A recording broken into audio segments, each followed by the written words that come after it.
Hello, Facebook Live coming at you from Boise, right outside Taco Bell Arena. And Evan, you came up with a good idea. Let's turn this into a special edition of the Bulldog Madness podcast. So I think we're going to do that as well.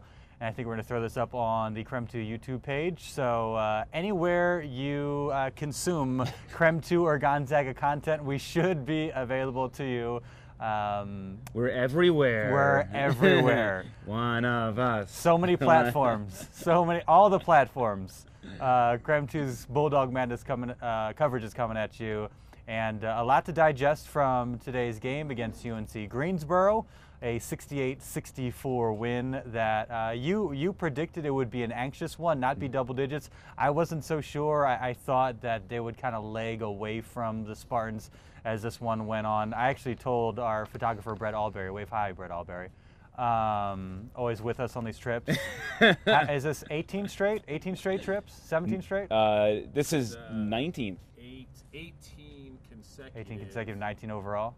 And Saturday will be game number 43 in a row. Look at that. I have attended. 43 straight, people. Great track record. But he and I were talking about the game going into it, and I was thinking, you know, if Greensboro isn't hitting shots, I could see this one getting away from them in a hurry. And I thought I was going to be right in the second half, and I was not right in the second half. The thing that was interesting is they went 3 for 22 from the three-point line. Watching them play, you didn't get the sense that they were hoisting a ton of three-pointers. 22 is a fairly, normal number, one less than how many Gonzaga attempted. But 0 for their first 12 in the first half, and it was a tight ball game. So certainly didn't go the way people would have expected from that standpoint, at least. Yeah, and Mark Few was talking after the game about how they weren't prepared for them to be as effective within the three-point arc, which is something we talked about. I mean, we were leading up onto this game, hey, defend the three-point line, defend the three-point line. If you told me before this game that it was going to be 3 of 22 from the three-point line for UNCG, I would have been like, it's going to be a 30-point game. It's going to be a blowout. And I credit the Spartans because they changed up their game plan. It seems like they adjusted pre-game to what they knew Gonzaga was going to do probably fairly well.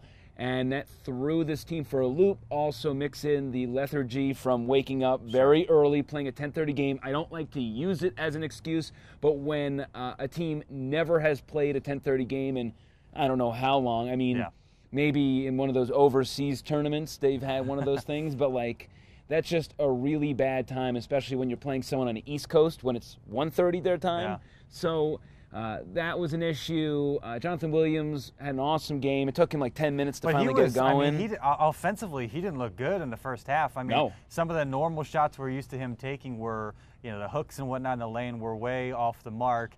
And then he started getting going in the second half, ended up putting up 19 points, 13 rebounds, and was the reason that they were up 12 with about 16 and change left in the game. He was awesome for a stretch there. Mark Few also gave Killian Tilly a lot of credit for facilitating things. There were about 3 or 4 possessions where they went bang, bang, bang. Great series of passing. There's one from the baseline, one where somebody hit Tilly on the block, turned right away, hit Williams underneath. Some great action here and there. They just couldn't do it very consistently, and that's where you give UNC-Greensboro a ton of credit. But Williams got going there during a stretch, and he just looked like the player we've seen the last month or so of the season, a walking double-double, and was big for them offensively. But we'll get to Gonzaga, but just first, tip of the cap to UNC-Greensboro, because we knew they're going to. We figured they would be a tough team. They were a good team. You feel like you start to get to know a team a little bit in the week leading up to the tournament, and sometimes it just isn't the case. But they were as advertised today with what they did defensively, how their pressure and their full court press gave Gonzaga some trouble, caused some turnovers early on, and also I just want to mention they worked harder. I mean, how many times does Gonzaga get out-rebounded? Well, and especially early on. I mean, they were really, really scrappy, tons of effort, and those kind of 50-50 balls, to sort of use a soccer term, went in UNCG's direction. So credit to Wes Miller. Jonathan Williams and some of the other guys gave them a ton of credit after the game, and deservedly so. They did exactly what you need to do as a lower-seeded team when you're up against it in the NCAA tournament, the only difference is shots didn't fall, and you can't always control that. Yeah, and credit Gonzaga because they also did what they had to do defensively, even though UNCG exploited them a little bit inside the arc. But nonetheless, they were able to weather a storm, and something that we talked about ad nauseum leading into this tournament was saying that if this team were to have their backs up against a wall, they have been there before. Yeah. That has been the running theme with this team, is that every time it seemed like, outside of maybe the St. Mary's game, outside of the San Diego State game, there have been exceptions, but there have been a lot more times where they have figured out how to win more than find a way to lose. And that starts with Josh Perkins hitting a big shot to tie the game with roughly a minute to go. Yeah, 64-64. He also had a three-pointer that I think put them ahead when it was a tie game in the final minutes. He hit some big buckets, and that pull-up, Jay, again, when you're kind of looking for answers a little bit, you don't know who's going to step up. He had a pretty nice game. 2 turnovers, 2 assists. Their assist numbers, I think 7 total for the game to 10 turnovers. And they had, I think, 7 turnovers in the first half, so they did a better job of taking care of the basketball in the second half. But Josh Perkins came up big, again, on not a great shooting night, but that little pull-up, Jay, was good and kind of set the stage for what Norvell did in the end. Yeah, and Zach Norvell, another thing that we talked about ad nauseum, I know that when we were discussing on the ride here to Boise, we were talking about who would be the guy taking the last shot, and we all said Zach Norvell. Yeah. This is a guy that I always say has a Klay Thompson mentality about him. He is a brick wall out there. He went 3 of 12 today. 3 of 12. So he entered that shot 2 of 12 and made one of the biggest shots that might happen in his career. Yeah. We talk about it, a top 5 shot maybe in Gonzaga history as far as the tournament goes. So it's just remarkable how this kid continues to impress. If you think back to the North Dakota game, that went into overtime. He had a 3-pointer to sort of kickstart him and move forward in that game. Yeah. The San Diego game in the kennel, he had 2 big threes. Then he had a little bit later, I think, or I should say 2 days later, the BYU 3 to kind of put that game to bed as well. So every time he comes up into a big spot late in the game, he wants the ball, he takes that shot, and more often than not, he hits them. Not to mention, if we go back to the San Diego State game, I know they lost, but guess who was the guy that kept hitting 3 after 3 to try and get them back in that game? Yeah. It was Norvell. He couldn't miss at the end of the game, actually. Like, it was 72-70. It should not have been that close. It was because Norvell just kept hitting threes. Well, yeah, and Mark Few has talked throughout the season just how he has no fear. And another great example of that was the Villanova game at MSG, number 1 team in the country, highly anticipated primetime matchup on ESPN, and other guys on the team did look shook. And Norvell didn't. I can't remember if it was 21 or 23, but another he had his run of 20-point games when he got inserted in the starting lineup and looked great in that game. Clearly the best player on the floor. Played well in Vegas in his first WCC tournament. So there's been example after example of just how gutsy he is as a player. And Gonzaga's had a few of those guys, but not a ton. And he is just in a different mold, and they needed it today. And he had that free throw when they couldn't hit a 15-footer with no defense. With 12 of 25 from free throw today? 13 of 25. They had missed, I think, 4 straight at that point. Silas Melson had missed 1. Rui Hashimura had some misses. And then Norvell missed the front end of, I think it must have been the double bonus there. So Norvell did his thing late on a day where he was struggling, and Mark Few had something interesting to say. About 90% of the players he's coached would be rattled or fazed by a tough shooting day, and Norvell just isn't in that group. He's a unique scorer, and they certainly needed him today. So all in all, far from obviously a perfect game, but you did some research. As a higher-seeded team, they've struggled consistently. We've talked about it in the lead-up to this last year against South Dakota State. They had a battle. A few years ago against North Dakota State, they had to battle. Obviously, the Southern game, they had to battle in 2013. There's been instance after instance where they've struggled in this tournament opener. That doesn't necessarily mean anything going forward. It's just you got to find a way to get through this one because, and you mentioned it with the time, just a tough set of circumstances. A lot of teams kind of have to ease into the tournament. Yeah, and a lot of things really didn't go well for Gonzaga. Look, in the second half, they weren't making shots. So I mentioned earlier, if you would have told me before the game, 3 of 22 for UNCG from the three-point line, blowout. Well, if you would have told me before the game also that Zach Norvell Jr., Killian Tilly, and Rui Hachimura were going to combine for 5 total field goals made, and also Tilly and Rui combining for 6 points, I'd be like, oh boy, this might be an L. So credit Gonzaga for sort of overcoming that. Again, Tilly didn't score as many points as we were expecting or have expected. I mean, he's a guy that averages double digits. Same with Rui. Those are bad games. They're not going to play like that again, you would think. That's where you credit UNCG. But also, there is no trend that this game carries over into the next game. If anything, it's sort of a Kickstarter. And that's when I ran into Rem Backamus when I was trying to find fan sound. I ran into Rem, and he said the same thing, that sometimes that first game, you get the cobwebs out, you haven't played in 9 days, it's a slow-moving game, it's tough to get up for, literally in this sense, too. And you're playing a team that you don't really know, and you know what's on the horizon. It's just human nature. So when you're an underdog, it's a little bit of a different mentality, which Gonzaga has thrived in as an underseeded team. But when they're overseeded, or I should just say a good seed, outside of 2004, they have really had shaky moments, and that's just sort of the MO. But let it be known that they've never lost any of them. Yeah. They've been shaky, and certain games have resulted in them losing the next one, such as that Olynyk team. And then there have been other instances, like they're leading by 4 against South Dakota State entering halftime, and they end up going to the national championship game. And there are Sweet 16s, Elite 8s in that mix too. So you can't really use this game to judge how the future is going to go. Worth mentioning now, 10 straight NCAA tournaments with at least one victory. Winning this first-round game at the very least is just Kansas too. A crazy streak. And got to give some love to Corey Kispert. We talked about it afterwards, and he kind of very much got overshadowed by the way the game played out. But 8 points, I think all of them were in the first half. At least 7 of them were a nice spark where they were kind of slow to get the wheels turning offensively. So good to see that for him, and you could tell he was pleased with his performance. And anything that gives him some confidence when you figure that's been a bit of a struggle for him is a good sign for this team. Look, they have 7 guys that have scored 20 points, and he's one of them. So you know what he's capable of. All right, so up next, we know Ohio State is going to be a rematch one way or another, them or South Dakota State.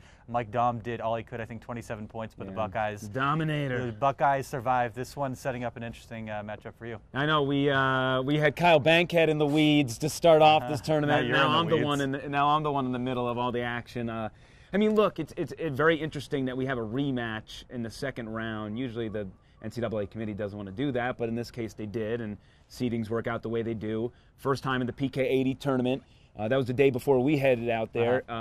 Gonzaga won 86-59 and dominated them. Now, if you want to play devil's advocate, Ohio State played the latest game possible on the West Coast. That was a 9 o'clock tip, and I think it started late. It was a 9 o'clock tip. It started late. So that game didn't start until after midnight of when Ohio State, on the East Coast that is, and they flew in the day before. So I think there are extenuating circumstances, at least to the final score. Yeah. But as far as mismatches go, they don't play good defense. Honestly, they figure out ways to hang in. They're another gritty bunch that throughout this entire year, they should have lost at least 5 more games, but they found a way to win.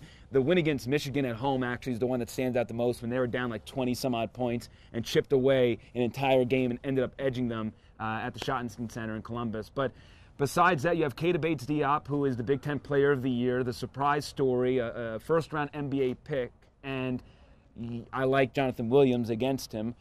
Keita Bates-Diop is not going to be able to take over with Gonzaga, and that's because he has someone of his size matching up right against him.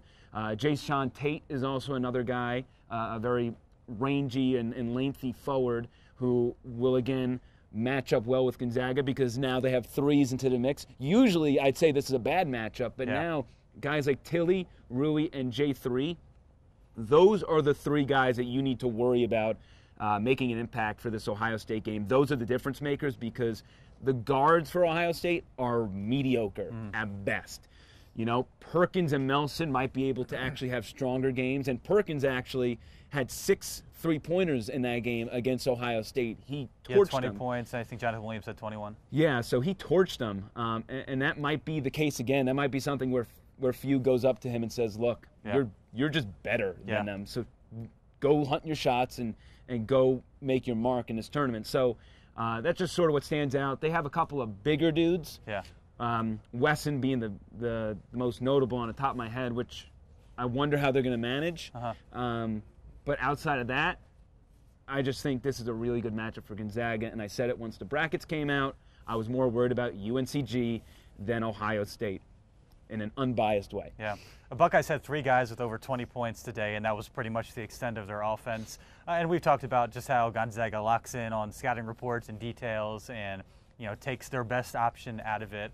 And you figure if they do that tomorrow or Saturday, I should say, they've got a pretty good shot. That was, going into that game, Gonzaga hadn't really played anybody yet, a soft start to the schedule, and that was the test that Marfew was talking about. Okay, we're going to go up against somebody bigger and physical.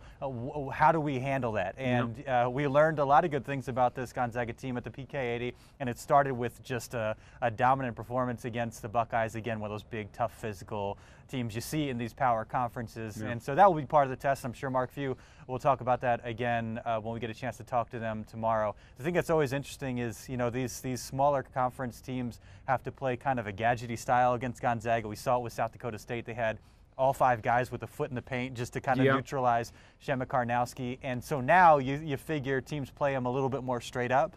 And just like in the Texas game, down the PK80, can a guy like Rui get loose when he's just, again, seeing more of a standard defensive approach? You mentioned Tilly as well. Maybe that allows Gonzaga to get in a bit more of a comfort zone when you're not playing. You see it all the time in the WCC. Teams have to throw such interesting, weird stuff at them because man-to-man they can't match up. They got to kind of be a little bit gadgety in their approach against Gonzaga. And I will say this, that with Ohio State, and as a fan, as someone who went to the school, they are happy to just be here. If you would have told me before the season Ohio State was going to not only win a game in the tournament, but make the tournament, we were predicted to finish, I think, second to last in the Big Ten before the season began. This is all gravy. It is absolutely all gravy from here. I mean, making the tournament was all gravy. Winning a game, I mean, Chris Holtman's probably going to win Coach of the Year this year for the work that he did. So when looking at mentality, Gonzaga isn't here to have fun, and it isn't gravy. This is like, they don't make it out of this weekend. It's a disappointment. And with Ohio State, I'm not saying that they wouldn't be sad if they lost, but the fans in Columbus are going to be like, great season. This is going to be great moving forward. Chris Holtman's got this program in a good place. It's just a different mentality when your back's up against a wall of expectations versus like, this is year one, and there's not that stress of like, we need to go out there and prove ourselves. They've already proved themselves. So I'm just saying from a psychological standpoint, Gonzaga is leaps and bounds ahead of where Ohio State might be come Saturday. All this talk of gravy. I am starving right now. Going to fork. And you know it's good because it's one syllable. Just hopped on Facebook just to see if there's any comments. Sarita Marie says, go Zags. Alan Bushler. What up, AB? Good. It was a good start. Kyle Bankhead and Zach Norvell's a future pro. Could have something there. Aaron saying go Zags. And Katie Yeller. Do you know Katie Yeller, Brett Alberry? She says, hi, Brett Alberry. Nice filming, LOL. So some love from Katie Yeller. Ty chimes in with a go Zagas. I think he means go Zags. I like the pronunciation. Appreciate all the comments as always. I was going to say, and I just thought of this now, like, does Zach Norvell have a little Bradley Beal in him with the way he finishes? He's not as stocky, obviously. He's not as tall. I think Beal's probably 6'6", 6'7". Is he really that tall? I think so. I think I'm just watching. I guess Norvell's about 6'5", so I'm just saying the way that Beal finishes around the hoop is sort of like, not that, obviously Norvell's not there yet. Yeah. Norvell is he's a lefty. Man, lefties are just crafty. They're just different ball players. They're hard to guard, and he's got all of that in him. He just knows how to score. It's fun to watch. Bradley Beal's 6'5". Bradley Beal's 6'5"? So the comparison is a little better than I thought. He's the same size. Yeah. Wow. Yeah. Who knew? A bit more explosive of an athlete, though, I think. Yes, but of course, I'm saying projecting versus where he is now. Yeah. But, man, he's looking darn good where he is right now. Yeah. So we'll hear from the teams again tomorrow. Gonzaga, of course. Ohio State can pick each other's brains about one another, and we'll bring that to you throughout Friday on Crampton News. And then Saturday, they'll go at it for a spot in the Sweet 16. Gonzaga looking for a 4th straight trip to the Sweet 16. Which is remarkable, too. Continue the greatest stretch in program history. But, yeah, you said gravy. I got hungry, and now I think we're going to wrap this thing up. Let's go to Fork. Thanks for watching and listening. We'll be with you guys all weekend.